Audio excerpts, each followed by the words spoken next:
kemarin tanggal 10 November hari Rabu ya, ditangkap lagi satu orang pejabat KPP dalam rangka penanganan dugaan kasus korupsi pengaturan pajak. Ini yang menyerat mantan Direktur Pemeriksaan dan Penagihan DJP, Bapak Angin Prayitno Aji. Oke. Mungkin teman-teman udah kenal kalau sudah ngikutin masalah ini ya. Pegawai yang ditangkap itu adalah Kepala KPP Pratama Bantaeng, Sulawesi Selatan, Pak Wawan Ridwan. Namanya mirip dengan gue nih, Wawan. Wawan tuh nama kecil gue, guys. Semoga aja gue tidak mengalami kasus seperti ini ya. Doakan ya, guys. Nah, beliau ini adalah pemeriksa pajak media di DIT 2 periode 2014-2019. Jadi ini kasus sudah lama, bertahun-tahun yang lalu. Di Sulawesi Selatan ya, guys, bukan di Jakarta ya. Nah, sudah ada 6 tersangka, ditambah 1 jadi 7 yang sudah ditangkap, guys. Sudah ditersangkakan gitu kayaknya ya. Atau 8 gitu deh. Jadi Pak Wawan yang terakhir ini ditangkap gitu. Karena dinilai dia tidak kooperatif ketika proses penyidikan. Sehingga penyidik memutuskan untuk menangkapnya. Gitu. Nah, masih belum jelas nih guys, apa konstruksi perkara yang menjerat pegawai pajak ini. Kepala KPP loh dia ya. Termasuk apa tindakan tidak kooperatif yang tidak dimaksud itu. Yang tadi dimaksudkan itu gitu. Jadi ceritanya, korupsi ini terjadi dalam rangka pengaturan pajak bagi 3 perusahaan. Oke, gue sebut namanya aja ya, karena sudah ada di berita ya. PT Gunung Madu Plantation, PT Bank Pan Indonesia atau Bank Panin, dan PT John Lynn Baratama. Oke, by the way, gue pernah kerja di Bank Panin ya. Gue dulu pernah kerja di Bank Panin sebagai bagian apa ya, yang jual-jual deposito gitu. Jadi gue pernah alma mater di situ. Ketiga perusahaan ini diduga ya guys, belum pasti karena kan kita nunggu persidangan. Diduga telah memberikan uang atau komitmen uang kepada 2 orang pejabat pajak, yaitu Bapak Angin Prayitno Aji selaku Direktur Pemeriksaan dan Penagihan. Nah, selalu berhubungan dengan penagihan dan pemeriksaan guys. Nggak jauh-jauh dari situlah kalau udah ngomongin korupsi. Kemudian Kepala Subdirektorat Kerjasama dan Dukungan Pemeriksaan pada DJP. Bapak Dadan Ramdhani. Kembali lagi sama guys, orang pemeriksaan. Selalu di tingkat pemeriksaan yang sering terjadi seperti ini. Dan katanya ada dugaan Pak Wawan yang di Sulawesi itu, ini juga terlibat dan masih terus dikembangkan kasusnya. Gitu. Nah, gue sendiri tidak begitu tahu persis guys kasusnya seperti apa ya. Dan kita kita tunggu aja nanti persidangannya. Dari analisa gue sih, ini adalah kasus pemeriksaan yang biasa aja guys.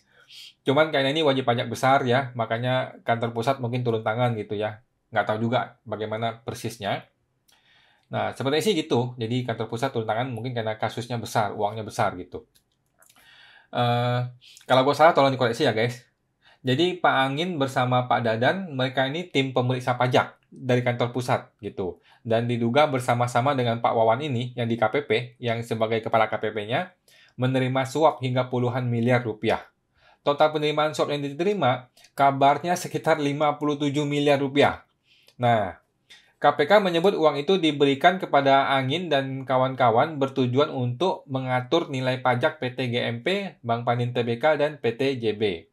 Pak Firly, Ketua KPK ini, dia menduga kedua orang tersebut mengatur jumlah pajak sesuai keinginan 3 perusahaan itu. Atas jasa tersebut, kedua penerima uang itu diduga menerima duit total 37M. Atau 57M gitu ya. Nggak jelas juga angka persisnya guys. Kayaknya sih 57M ya. Nah, bersama dengan para pejabat DJP ini, juga ada beberapa orang tersangka lain. Yaitu ada 2 orang konsultan pajak. Nah, gue sebut nama juga ya, karena sudah ada di berita.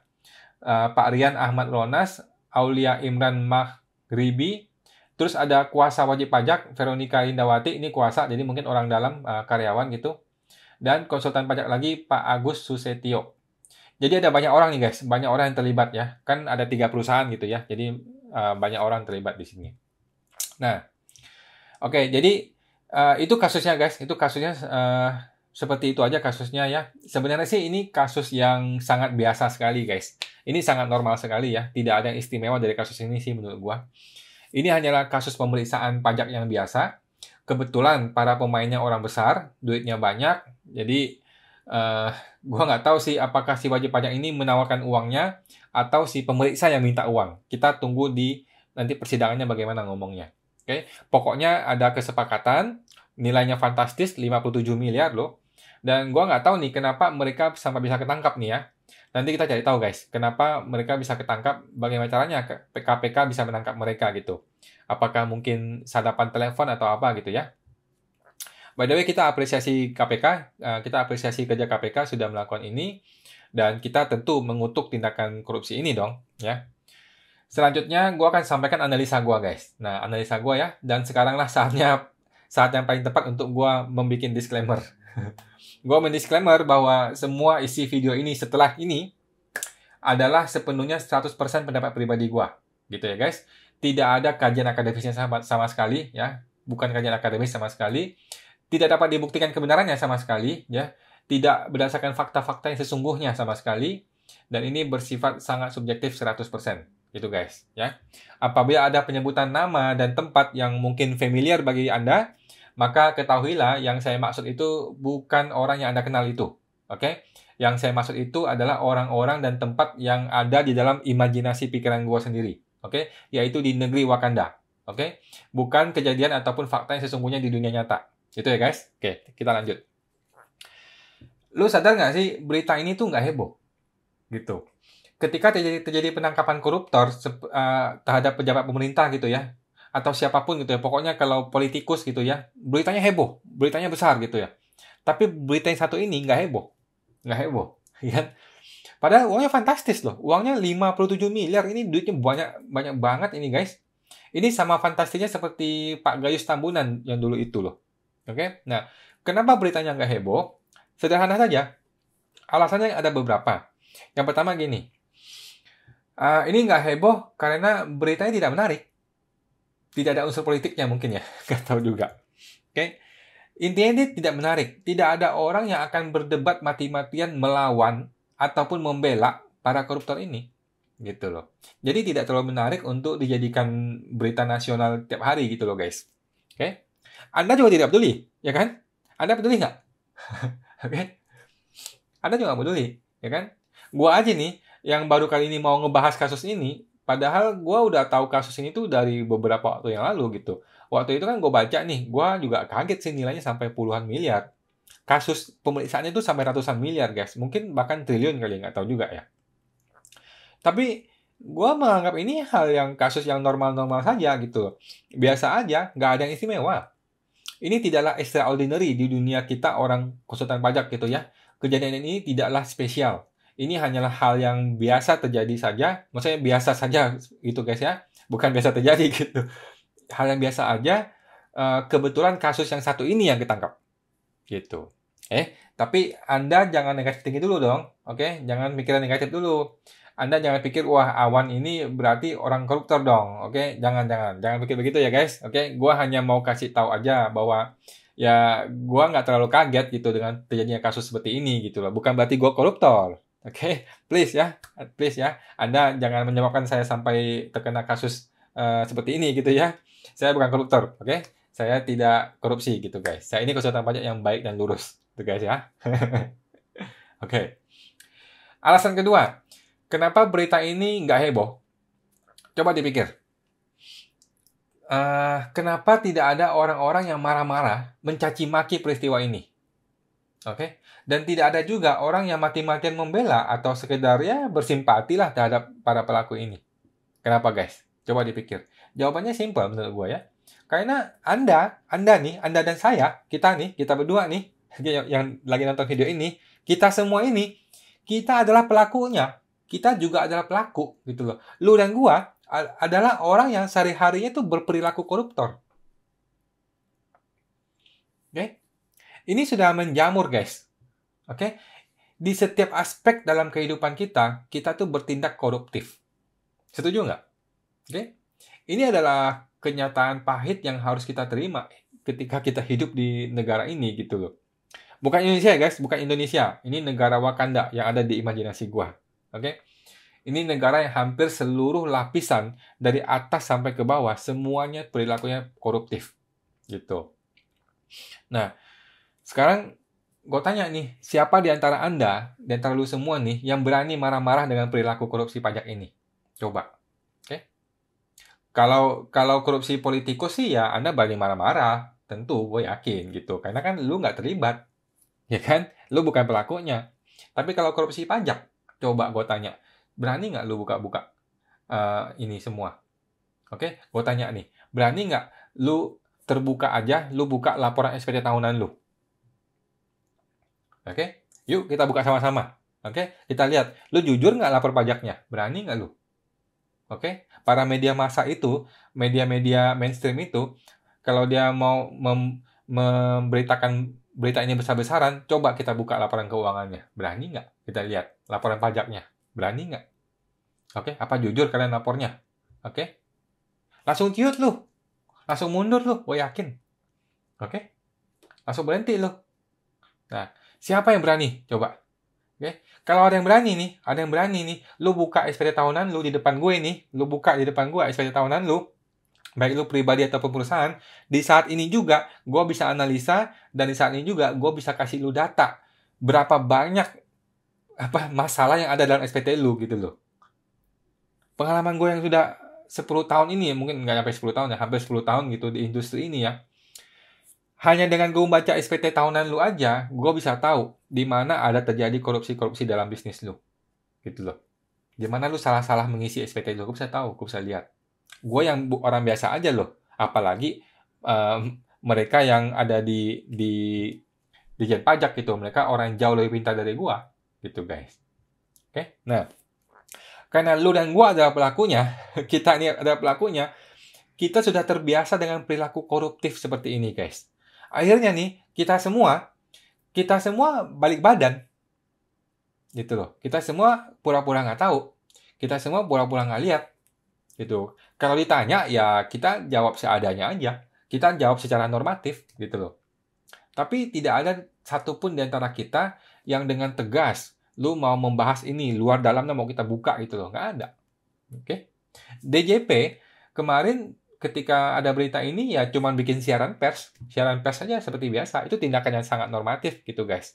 Tapi tidak ada gebrakan gitu, tidak ada usaha yang luar biasa untuk mereformasi lingkungan internal DJP gitu guys. Oke. Nah, kita semua ini di birokrasi negeri ini gitu ya. Itu sudah berada dalam lingkaran setan menurut gua guys. Oke. Siapa yang berani speak up, dia akan kena. Gitu. Jadi lebih baik tutup mulut. Gitu. Diam aja, nggak usah ngomong dan bekerja seperti biasa. Korupsi ya seperti biasa aja gitu. Kalau seandainya nanti apes ketangkep gitu, ya sudah terima akibatnya begitu. Tapi sistem ini yang sudah terstruktur dengan sangat buruk ini nggak bisa diubah dalam semalam gitu guys. Oke. Padahal ini kan masalahnya sangat serius loh. Ini masalah sangat serius. Ini tuh puncak gunung es. Gitu guys. Yang ketangkap tuh hanya cuil gitu, cuil aja gitu loh. Dari sekian banyak perilaku korupsi yang terjadi gitu loh guys. Oke. Nah, gue ini orang dalam. Maksudnya, gue ini pelakunya gitu loh. Gue ini pelaku industri. Maksudnya ya, bukan pelaku koruptor. Gue ini pelaku industri. Gue tahu persis apa yang terjadi sehari-hari di dalam industri ini gitu loh. Tapi ya, tidak ada yang bisa gue lakukan untuk mengubah ini gitu loh. Siapa sih gue? Gue nggak punya kuasa apa-apa untuk mengubah itu gitu. Nah, tidak ada yang mau bahas gitu loh. Kalau sudah kasus korupsi pajak, siapa yang berani ngebahas? Nggak ada gitu loh. Siapa yang berani buka luar dan dalamnya? Gitu. Gue berani ngebahas ini karena gue sama sekali tidak menyalahkan personal si para pelaku-pelaku ini guys. Justru gue kasih tahu kita semua gitu loh, bahwa kita semua, lu dan gue, kita semua ini pelakunya gitu. Cuman yang ketangkap itu ya apes gitu, yang apes aja gitu guys. Oke, nah dalam kasus seperti ini ya, coba deh teman-teman lihat para pejabat, para menteri, Pak Presiden. Nggak ada yang langsung menyalahkan sistem, yang langsung mau merubah sistem dan menghubungkan sistemnya itu semua itu nggak ada gitu. Semua itu selalu beralibi bahwa oh ini oknum pelakunya personal, tidak mewakili jabatan dan sebagainya, tapi personal gitu ya. Memang betul gitu loh. Oke. Jadi orang ini oknum gitu loh. Orang yang per orang gitu, bukan sistem. Bukan sistem yang salah gitu, tapi orang per orang yang salah. Oke, nah gue setuju. Jadi, by the way, gue ketemu banyak sekali petugas pajak ya, yang baik hati juga gitu, yang perilakunya lurus, yang bersih, yang sangat baik, yang tidak berperilaku koruptif. Gue ketemu banyak yang seperti itu, guys. Ya, terutama mereka-mereka yang masih baru, yang belum keracunan. Oke, kembali lagi bahwa ini bukan hanya masalah oknum, guys. Sistemnya sudah membuka lebar untuk perilaku korupsi ini. Gitu. Ada demand, ada supply. Itu hal yang biasa, hukum abadi di dunia ini, guys. Jadi menurut gua gini, ini bukan hanya sekedar oknum orang per orang, tapi ini sudah menjadi masalah sistem yang mengakar, yang sangat kuat. Dari atas sampai ke bawah, semuanya sudah begitu. Gitu, guys. Dari puncak pimpinan sampai ke akar yang paling dasar dari para pejabat birokrasi ini sudah berperilaku seperti itu. Gitu loh. Cara kerjanya sama. Coba deh kita analisa ya kasus ini. Pak Angin memerintahkan Wawan Ridwan, ini di Sulawesi Selatan, dan Pak Alfred Simanjuntak, ketua tim pemeriksa, kalau nggak salah nih guys ya, kalau gue salah tolong koreksi, gue mohon maaf, dengan arahan khusus terkait 3 wajib pajak ini. Oke, jadi ada perintah dan pengarahan khusus, mungkin A, B, C, D, begitu, mesti begini, begitu gitu ya. Nah, by the way, gue tidak tahu ya apakah ini benar apa tidak benar gitu ya. Tapi kita tunggu di persidangannya lah gitu. Tapi seandainya ini benar, kita anggaplah seandainya ini benar gitu lah ya.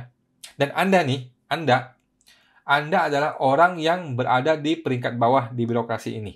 Lu adalah orang yang diperintah di dalam struktur ini. Oke, seandainya gitu ya.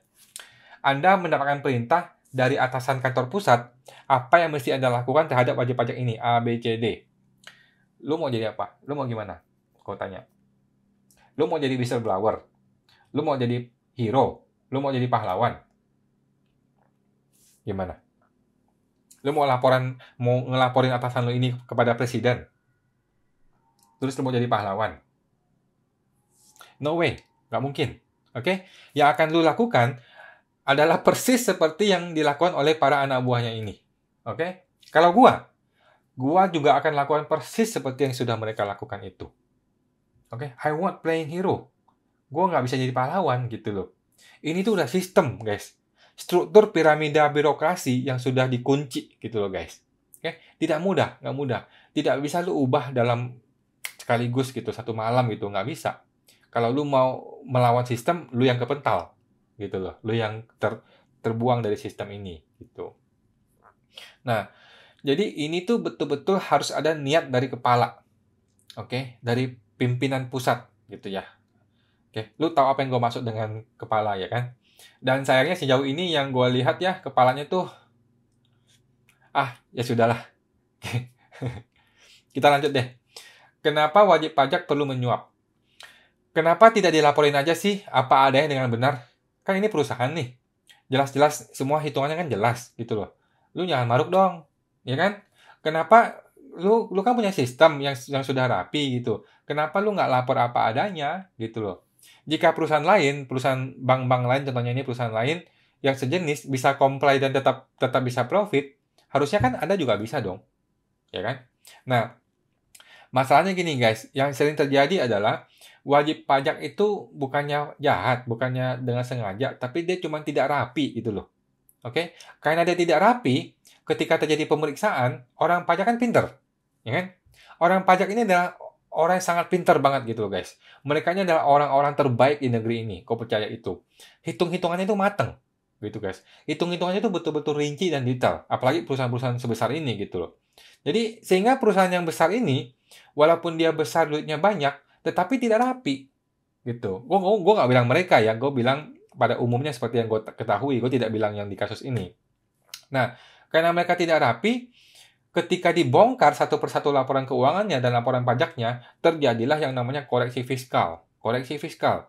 Oke? Nah, koreksi fiskal ini menyebabkan pajak yang harusnya dibayarkan menjadi bengkak gitu loh. Membengkak, membludak luar biasa tinggi. Ada dendanya lagi, ada bunganya lagi. Ini belum ngomong PPN loh. Gitu. Nah, disinilah wajib pajak itu jadi bingung gitu loh. Dia tuh sebenarnya di dalam hati dia nggak merasa salah-salah amat gitu loh. Karena kan dia merasa sebenarnya Banyak biaya yang boleh dibiayakan, tapi semata-mata karena tidak rapi, sehingga biaya itu menjadi tidak boleh dibiayakan, gitu. Tapi dia tahu, di dalam hati dia tahu sebenarnya kan dia nggak salah-salah amat, gitu guys. Oke, dia cuma salah di administrasi, tapi dia tidak dengan sengaja membuat negara rugi, gitu loh. Nah, berhubung ini sampai angka ratusan miliar, kalau gua jadi bosnya perusahaan ini, gua akan lakukan persis seperti yang dilakukan oleh para wajib pajak itu. Oke? Daripada gua kena ratusan miliar, ya kan? Gua kasih deh 50 miliar gitu. Tapi lu bantu gua ya, beresin ya, gitu. Kenapa? Gua nggak merasa salah-salah amat kok, gitu loh. Tapi sistem ini membuat gua jadi cilaka, gitu guys. Sistem yang seperti ini membuat gua jadi tidak comply. Masalah administratif membuat gue menjadi salah laporannya, gitu loh. Yang menyebabkan gue mesti membengkak pajaknya, dan gue mesti bayar denda, bayar bunga yang sebegitu besar, gitu. Nah, disinilah lingkaran setan itu terjadi, guys. Jadi, si wajib pajak itu mengalami, dia merasa tersudutkan, gitu loh. Maju kena, mundur kena. Di saat bimbang itulah, dia memilih jalan yang mudah, yang cepat, gitu, yaitu menyuap. Beres. Nah, sedangkan pemeriksa pajak itu di atas angin, gitu loh. Dia kan pegang data nih. Dia pegang data, oke, data lengkap. Dia pegang hitungan yang detail dan rinci, gitu. Hitungannya benar. Dia punya data potensi pajak yang sudah jelas kelihatan potensinya berapa. Oke? Sekarang tinggal wajib pajak aja. Kalau wajib pajaknya mau nego, ya silakan. Kan begitu. Oke? Nah, jadi saran gue buat teman-temannya, buat lu para generasi muda, pada generasi anak-anak milenial ya, seperti yang gue sudah sampaikan di videonya yang gue bikin untuk si Mbak Lutfiana, lulusan terbaik STAN tahun 2021 ya di bidang perpajakan. Saran pertama gue untuk anak ini ya, anak yang pintar dan baik hati ini, jangan pernah masuk ke birokrasi pemerintah. Jangan pernah berpikir bahwa lu akan bisa menjadi hero gitu loh. Akan menjadi pahlawan yang menyelamatkan negeri ini. No, nggak akan terjadi. Justru terbalik. Justru lu akan menjadi bagian dari birokrasi yang buruk itu, gitu loh. Lu akan jadi bagian dari sistem yang sudah sangat busuk ini. Oke? Nah, kalau lu memang sungguh-sungguh mau menyelamatkan negeri ini, lu memang punya niat yang baik itu, punya hati yang begitu murni, jadilah presiden. Oke, masuk ke partai politik, jadilah pemimpin puncak gitu. Karena hanya dialah satu-satunya orang yang bisa membawa visi dan misi yang tepat gitu loh, dan akan diikuti oleh para pejabat di bawahnya gitu loh. Cuman sayangnya sejauh ini yang gue lihat ya nggak ada harapan juga di situ nih. Nah, hal yang paling buruk yang bisa dilakukan oleh orang pintar yang baru lulus kuliah adalah berpikir untuk masuk ke pegawai negeri. Ini pendapat pribadi gue ya guys. Oke, saran gue sih ya, lu yang baru lulus kuliah, berpikirlah bisnis. Berpikirlah berbisnis gitu loh. Mulai berpikir bagaimana cara menghasilkan uang dengan bisnis gitu guys. Oke, ini masih jauh lebih baik daripada lu harus mencemplungkan diri lu, membuat diri lu kotor ke dalam sistem birokrasi yang sudah sangat busuk gitu loh guys. Oke, nah sekarang kita akan bertanya nih, kenapa konsultan pajak yang sudah terpelajar, yang sudah paham gitu ya, banyak aturan, banyak hukum gitu, dia sudah belajar, bisa terlibat dalam praktek korupsi seperti ini, guys. Kan ketangkap tuh tiga orang konsultan pajak gitu kan. Itu konsultan pajak resmi loh, bersertifikat gitu. Jawaban gue sangat sederhana, guys. Ini dia cuma apes doang. Cuma apes. Oke. Nggak ada pilihan, no choice. Coba lu semua yang konsultan pajak yang mau ngomelin gua, coba kita lihat laporan keuangan lu seperti apa. Tapi nggak bercanda. Oke. Para senior ya, mohon maaf. Nah, seperti tadi gue bilang, seandainya gua menjadi konsultan pajak bagi perusahaan-perusahaan besar yang ini, yang tadi itu, gua juga akan melakukan hal yang persis sama seperti yang mereka lakukan, gitu loh. Nggak ada pilihan, guys, nggak ada pilihan. Ini sistem, oke? Kembali lagi, gua mau komplain sistemnya, guys. Gue tidak komplain personalnya ya, gue tidak komplain orang-orangnya, gue komplain sistemnya, oke? Sistem birokrasi itu sudah seperti itu, apa adanya seperti itu, gitu loh. Coba seandainya nih ya, sistem perpajakan kita tidak menghukum orang dengan denda dan bunga yang sebesar itu. Coba kalau seandainya kesalahan administrasi kita bisa dimaafkan gitu. Yang penting kita bisa memberikan penjelasan dengan detail. Nah, tapi kan Sekarang nggak begitu kenyataannya gitu. Sistem pajak kita itu pakai kacamata kuda. Pokoknya kalau lu nggak comply secara administratif, nggak peduli, lu salah dan lu harus dikoreksi fiskal dan lu harus bayar pajaknya sekian, bunganya sekian, dendanya sekian gitu loh. Kemarin gue baru diskusi sama wajib pajak ya, dia PKP, perusahaan ini sudah tidak beroperasi selama 2 tahun lebih. Tapi PKP-nya lupa dicabut. Sehingga dia masih punya kewajiban melaporkan SPT PPN dong, tapi dia nggak lapor, udah bangkrut, perusahaannya udah nggak ada. Nah, terus kan sudah mati nih bisnisnya. Sudah 2 tahun berturut-turut dia tidak lapor PPN. Tapi dia tidak buka faktur pajak fiktif gitu loh. Dia tidak juga melakukan transaksi apapun, bisnisnya sudah mati. Dikirimin surat loh STP, disuruh bayar denda 19 juta hanya untuk kesalahan tidak lapor SPT. Gitu loh. Nah, orang pajaknya nggak peduli. Orang pajaknya nggak peduli. Lu sudah langgar administratifnya. Dia nggak peduli lu jahat apa baik, nggak peduli gitu loh. Lu sudah salah dan lu harus bayar dendanya. Gue omelin. Oke, gue omelin si wajib pajak ini. Gue bilang ke wajib pajak ini, jangan mau bayar. Nggak usah. Lu buang ke laut aja tuh semua dokumen-dokumen perusahaan lu. Gitu loh. Oke, lu buang ke laut aja deh. Orang nggak ada usaha kok. Orang nggak ada usaha, nggak ada bisnis gitu loh. Dia ini bukan kriminal gitu. Dia ini bukan teroris. Gitu loh. Dia ini bukannya orang dengan sengaja mau nipu negara. Bukan. Gitu loh. Ini bisnisnya sudah tutup.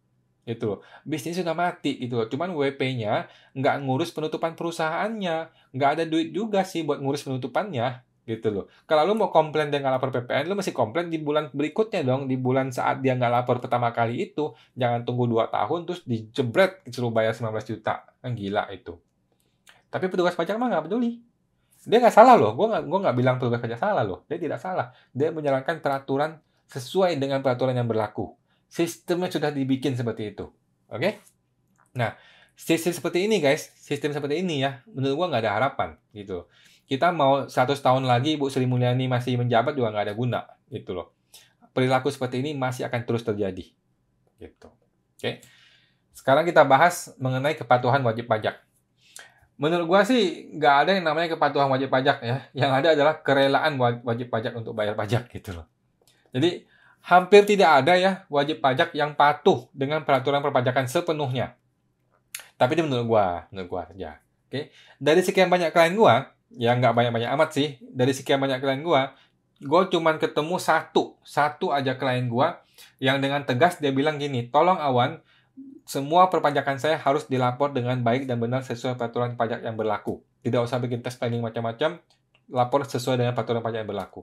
Cuma ada satu di antara sekian banyak klien gua. Oke, klien yang lain gimana? Sudahlah. Nah, kepatuhan ini akan berbanding lurus dengan perilaku para pejabat pemerintah. Ini pendapat pribadi gue ya, sekali lagi. Sekarang kalau pejabatnya berperilaku buruk, wajib pajak kehilangan respect. Gitu. Sehingga wajib pajak menjadi kehilangan kepatuhannya juga. Gimana mau patuh? Kalau para pembuat kebijakan aja, orang-orang politikus gitu ya, pada kacau gitu di dalam pemerintahan gitu loh. Pada berantem, pada nggak beres ngurusin pemerintah gitu loh. Nah, kalau tidak ada trust, kepercayaan kepada pejabat tuh udah nggak ada, ya wajib pajak nggak mau patuh lagi gitu. Nah, kalau kita membahas kerelaannya, wajib pajak itu rela nggak sih bayar pajak? Nah, sebenarnya banyak orang sudah tahu gitu loh. Pajak itu sekian tarifnya, dikalikan dengan angka berapa, dapatnya sekian, dapatlah sekian pajaknya gitu loh. Kalau gua nggak lapor dendanya ini, kalau gua nggak bayar dendanya ini. Jadi sebenarnya mereka tuh sudah tahu gitu loh. Tapi dia rela apa enggak bayarnya? Nah, kerelaan ini menurut gua ya berbanding lurus dengan feedback atau hasil yang mereka dapatkan dari kebijakan pemerintah itu. Contoh, di bidang kesehatan gitu, di bidang makanan, di bidang pendidikan, di bidang konstruksi dan sebagainya gitu, penanganan pandemi dan sebagainya. Nah, sekarang kalau kebijakan pemerintah tidak banyak membantu warganya atau malah bikin warganya menderita gitu ya, ya akhirnya wajib pajak menjadi nggak rela gitu loh. Oke. Yang terakhir, kita ngomongin solusi. Lantas solusinya apa? Apa yang bisa kita sampaikan kepada pemerintah sebagai cara atau solusi untuk menyelesaikan masalah ini, gitu guys. Nah, ini analisa gua ya. Ini analisa gua yang sama sekali tidak terbukti kebenarannya. Oke? 1. Gunakan semuanya secara digital. Jadi sehingga semuanya ada jejak digitalnya. Jelas terbaca di sistem, gitu guys. Semuanya harus via digital. Oke. Kalau mau kirim surat via digital, mau dibalas oleh WP via digital. Oke. Mau meeting, direkam meetingnya. Meeting Zoom direkam, meeting via telepon direkam, meeting ketemu langsung pun direkam. Oke. Seperti ini, seperti polisi gitu loh guys.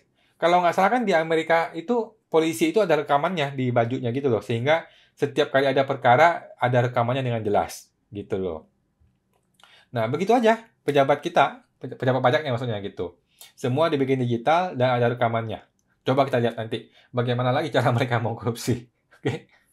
Nah, solusi kedua, berikanlah hukuman yang berat. Oke, nggak cuma hukuman yang berat, tetapi pelaksanaan juga betul-betul dilaksanakan gitu loh. Jangan sampai perilaku korupsi tapi di penjara cuma 3 tahun, 5 tahun gitu ya, capek deh. Solusi ketiga, yang terakhir nih ya, terakhir. Contoh itu harus dari atas. Kepemimpinan dari atas, dari presiden. Rakyat tuh nggak bodoh sebenarnya. Rakyat tuh pintar-pintar gitu. Rakyat tuh tahu gitu kalau negeri ini tuh sedang tidak baik-baik saja gitu. Rakyat tuh bisa tahu gitu. Rakyat tuh bisa menilai apa yang sedang terjadi di pemerintahan. Gitu loh.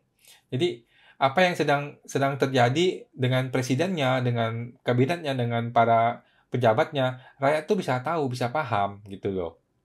Oke? By the way, sejak pertama kali gue ikut pemilu sampai hari ini ya, setiap yang gue pilih adalah presiden yang akhir terpilih. Oke? Tapi sampai sekarang ini, ya kan Anda tahu sendiri ya, yang paling penting itu adalah pemimpinnya. Oke? Gue rasa yang perlu kita tuh nggak perlu banyak berharap lah pada kepemimpinan yang sekarang ini gitu ya. Tapi gue harap teman-teman berhati-hati ketika memilih pemimpin Anda di pemilu berikutnya. Oke, ini udah ngomongin politik ya. Kalau kita memilih pemimpin yang tepat, ini menurut gue ya, nyambung ke perpajakan lagi. Pemimpin itu punya visi yang tepat. Oke, lu pilih orang tepat, dia punya visi yang tepat.